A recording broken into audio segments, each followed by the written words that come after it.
Fala aí, minha gente, tudo bem com vocês? Gabriel Iotti aqui de novo, e dessa vez eu trouxe 9 questões, uma probabilidade alta de cair na prova de vocês. Farei questões aqui dos Enems mais recentes, dos assuntos que mais caem também, principalmente focando mais em matemática básica, que vai conter porcentagem, média, mediana e moda, interpretação de gráfico, algumas questões de geometria também, entre outras. Para você que já vem estudando, então esse vídeo vai ser mais para uma revisão para você.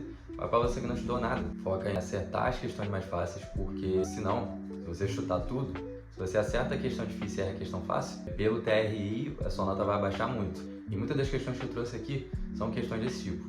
É esse tipo de questão que você não pode errar. E para começar, questãozinha de projeção ortogonal, gente. E lembrando que a projeção ortogonal, resumindo, é sombra. Vai economizar seu tempo, vai direto para o comando da questão, que ali já diz o que você tem que fazer. E esse texto aí não vai acrescentar em nada para você responder a questão. Mas uma estratégia de prova é você ler todas as questões direto no comando.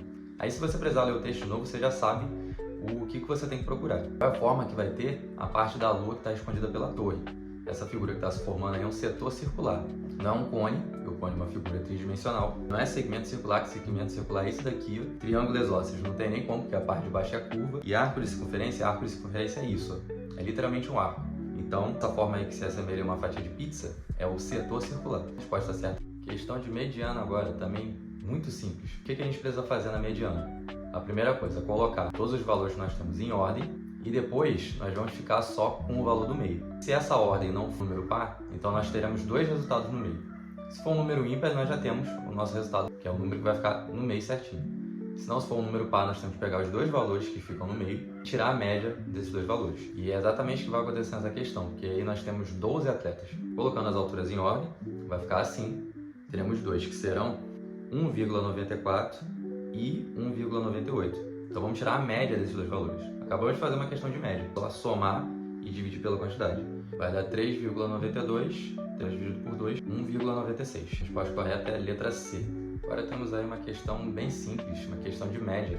Só resumindo o que foi falado nessa questão aí, dessa padaria, e quer usar como referência o dia e a quantidade de pães se tornou mais próxima da média. Então a gente só precisa fazer a média de todos os valores. A resposta vai ser o dia que tem o número mais próximo da média. Relembrando, esse é um tipo de questão que você não pode errar, que média é um dos tipos das questões mais simples. Média aritmética. Se ela não for a ponderada, que tem peso, você só precisa pegar todos os números aí, somá-los e dividir pela quantidade deles. Quantos números nós temos? 7. Então, o total aí dessa soma, 1484, dividido por 7, 212. O dia que chega mais perto de 212 é a terça-feira. Sendo assim, a resposta certa é a letra C. Questãozinha de porcentagem agora. Essa aí é bem fácil, tá? Para mim já é um nível idiota. Mas vamos lá. O estudo de pesquisa constatou que nos últimos 10 anos, o crescimento populacional de uma cidade foi de 135,25%. Qual é a representação decimal da taxa percentual desse crescimento populacional? Taxa percentual, gente, essa aqui a gente nem precisa fazer conta nem nada. Percentual, quando fala de porcento, quer dizer que está por 100. Então, vamos colocar esse valor aí por 100. Aí a gente só anda a vírgula duas casas. Porque se temos dois zeros, andamos duas casas. E o resultado? Só uma questão agora de escala. Mas além de escala, vamos trabalhar com área também. Assim, uma empresa de engenharia projetou uma casa com a forma de um retângulo para um de seus clientes.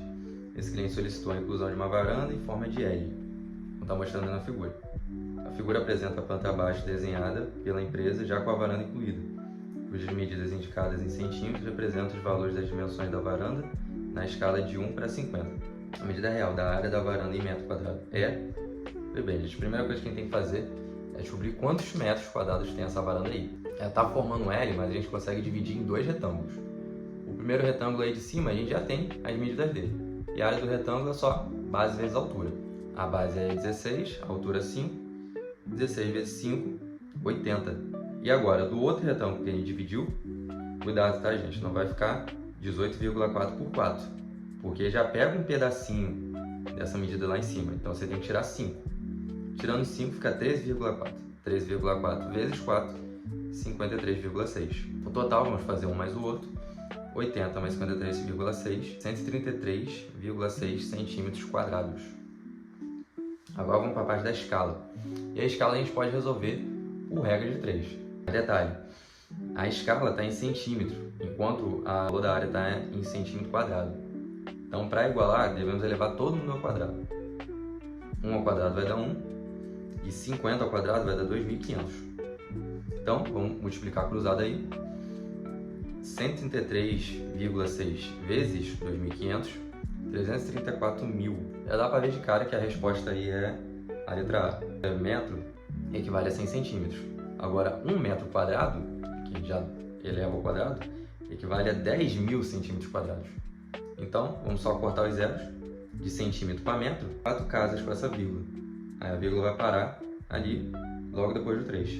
Fiz a resposta certa, a letra A, 33,40. Uma questãozinha agora de interpretação de gráfico. Cai bastante no Enem. Essa questão aí caiu no Enem em 2023. É muito parecida com uma questão que já tinha caído no Enem antes. O gráfico expõe alguns números da gripe H1N1. Entre as categorias que estão em processo de imunização, uma já está completamente imunizada, a dos trabalhadores da saúde. E está perguntando, de acordo com o gráfico, entre as demais categorias, a que está mais exposta ao vírus da gripe H1N1 é a categoria de... Você nem precisa fazer tanto esforço para responder essa questão, porque você já mata de cara só de olhar. Já que o gráfico mostra a campanha de vacinas, os que foram menos vacinados são os adultos entre 20 e 29. Então, esses que estão correndo risco. Letra C, adultos entre 20 e 29 anos. Vamos partir agora para a geometria plana no caso. Daí é uma questão nem muito fácil, mas também nem muito difícil. Vamos colocá-la como média. Para essa questão, você precisa lembrar das fórmulas de algumas figuras planas. O jardineiro dispõe de K metros lineares de cerca abaixo para fazer um jardim ornamental. O jardim delimitado por essa cerca deve ter a mesma forma de um triângulo equilátero, um quadrado ou um hexágono regular. A escolha será pela forma que resulte na maior área. O jardineiro vai escolher a forma de colocar aqui as fórmulas tanto do quadrado, triângulo equilátero e do hexágono. Eu vou substituir onde está pedindo L por K. Vou colocar K sobre a quantidade de lados que essa figura tem. Então vai ficar dessa forma aqui. Vamos resolver cada uma delas e no final comparar para ver qual é a maior e qual vai ser a menor. O triângulo equilátero vai ficar K sobre 3, que o triângulo tem 3 lados, ao quadrado, raiz de 3 sobre 4. Simplificando, no final vamos ter K ao quadrado, raiz de 3 sobre 36. E tem até a opção ali já, na letra D. A do quadrado, lado vezes lado, então vai ficar K vezes K, mais tudo sobre 4, porque tem 4 lados. Nós vamos ter K ao quadrado sobre 16. Do hexágono regular, que é a fórmula mais complicadinha, mas só lembrar que o hexágono regular é formado por 6 triângulos equiláteros. Então só colocar a fórmula do triângulo equilátero 6 vezes. Substituindo por K sobre 6, 6 vezes K sobre 6 ao quadrado, raiz de 3 sobre 4. Vamos resolver. No final vamos ter K ao quadrado, raiz de 3 sobre 24. Então, para facilitar agora, já que estamos só comparando o tamanho, sumir com esse K aí, que todos eles têm K ao quadrado. Então vamos reparar só nos outros valores. Raiz de 3 sobre 36, raiz de 3 sobre 24 e 1 sobre 16. Mas detalhe, outra coisa que engana muito. Pode pensar que o maior é raiz de 3 sobre 36 por conta dos números. Só que quanto maior o denominador, menor vai ser o número. Quer dizer que esse raiz de 3 aí está sendo dividido 36 vezes. Então não vai ser ele que vai ser o maior. Ele, no caso, vai ser um dos menores. E esse raiz de 3 sobre 36 é a área do triângulo, então já descarta ele. 1 sobre 16 também. Aí já acaba ficando só com do hexágono regular, que é a raiz de 3 sobre 24. A questão agora é de razão e proporção. Define-se o dia e o ano de um planeta de sistema solar como sendo, respectivamente, o tempo que o planeta leva para dar uma volta completa em torno do seu próprio eixo de rotação e o tempo para dar uma volta completa em torno do Sol. Acabei de cair numa armadilha que a gente nem precisava ter lido aí. Só uma informação complementar. Continuando, suponha que exista um planeta Z em algum sistema solar, onde um dia corresponde a 73 dias terrestres e que 2 de seus anos correspondem a um ano terrestre.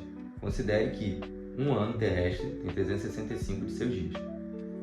No planeta Z, seu ano corresponderia a quanto de seus dias? Então, só separar as informações que a pergunta está nos dando. Então, segundo o texto, um dia desse planeta Z equivale a 73 dias da Terra. Então, se fizer pequena equação aí, joga o 73 está multiplicando para o outro lado, a gente pode dizer que um dia da Terra é igual a 1 sobre 73 dias de Z.